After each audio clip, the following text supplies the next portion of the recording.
राज्यमंत्री इंद्रनील नाईक बारामतीकडे रवाना झाले असून अजित पवार यांच्या निधनाची घटना अत्यंत जिव्हारी लागणारी असल्याचे त्यांनी व्यक्त केले। नाईक यांनी म्हटले की अजित पवारांच्या जाण्याने नाईक कुटुंबासोबतच राष्ट्रवादी काँग्रेस आणि संपूर्ण महाराष्ट्राला मोठा धक्का बसला आहे। स्पष्ट आणि स्वच्छ व्यक्तिमत्व असलेले नेते पुन्हा येणार नाहीत असे ते म्हणाले। पत्नी नगराध्यक्ष मोहिनी इंद्रनील नाईक यांच्या उपस्थितीत राज्यमंत्री इंद्रनील नाईक भावुक झाले। आज सकाळी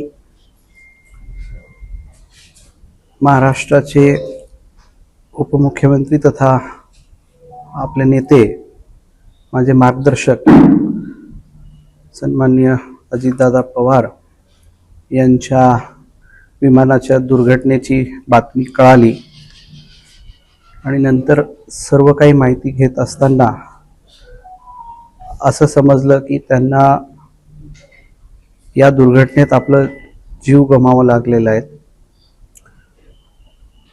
इंद्रनील नाईक किंवा राष्ट्रवादी काँग्रेस पक्षाची ही हानी नसून ही हानी संपूर्ण महाराष्ट्राची हानी आहे।